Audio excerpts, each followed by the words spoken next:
Hans Niemann, a prominent American chess grandmaster and Twitch streamer, has garnered significant attention for his remarkable ascent up the chess rating rankings, achieving a remarkable increase of 200 ELO points within a mere 2 months. While some skeptics question the legitimacy of his rapid progress, others view Hans Niemann as a testament to the potential of new and aspiring chess players. Nonetheless, even as Hans Niemann experiences notable successes, his journey is not without occasional setbacks. A noteworthy chapter in his chess career unfolded when he encountered Vokhidov during the 2022 World Rapid Chess Championship. Hans kicks off the game by making the move d4. In response, Vokhidov chooses to advance his knight to f6, a classic and flexible move that allows for various pawn structures and potential piece development. Hans follows up by skillfully maneuvering his knight to c3, showing his intent to control the central board and pave the way for his other pieces to join the battle.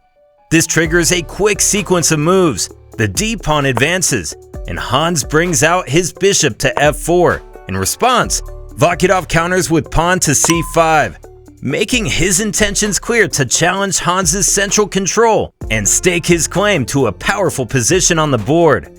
Despite having the option to gradually develop his pieces, Hans takes an aggressive approach by swiftly pushing his pawn e4 to gain control of the center. Vokhidov seizes the chance and captures the pawn with his knight, resulting in a trade of knights on the e4 square. In return, Hans captures the pawn on c5.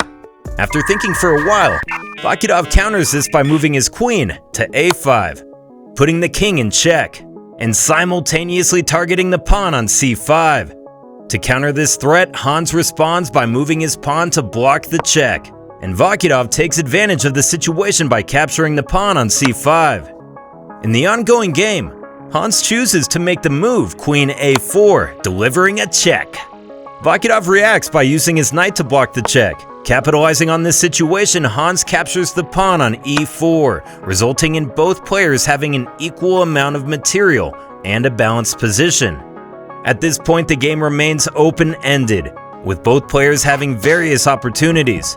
For a break from the chessboard, head over to Horsey and hit that subscribe button. Laughter guaranteed. Vokhidov advances his pawn to g6, and in response, Hans develops his knight to f3. A clever move. Black strategically relocates their bishop to g7, strengthening its influence along the entire diagonal. However, Hans makes a critical error here. He fails to notice that the pawn on c3 is susceptible to attack from both Black's bishop and queen. Despite this precarious situation, Hans chooses to proceed with a developmental move, moving his bishop to e2. It's essential to fully comprehend the situation at this point.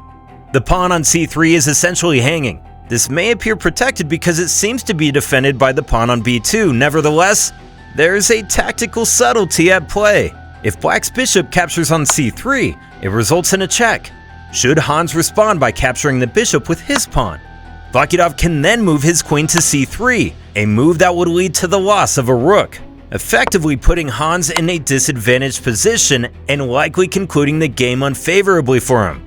Luckily for Vokhidov, he recognizes this ingenious tactic and decides to execute bishop takes on c3. Hans refrains from capturing the bishop, recognizing it as a poor move that would worsen his position.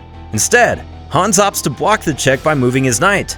Now, faced with multiple options, Vokhidov can seize the pawn on c3, proceed to castle, or even mount an attack on the queen.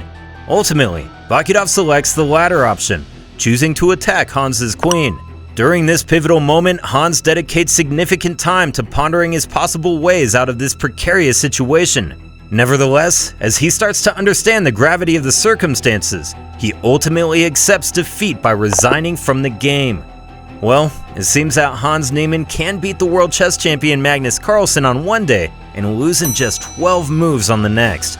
Maybe he's got a Magnus Monday and troublesome Tuesday schedule. It's all part of the Grandmaster's mysterious, ever-changing cosmic chess plan.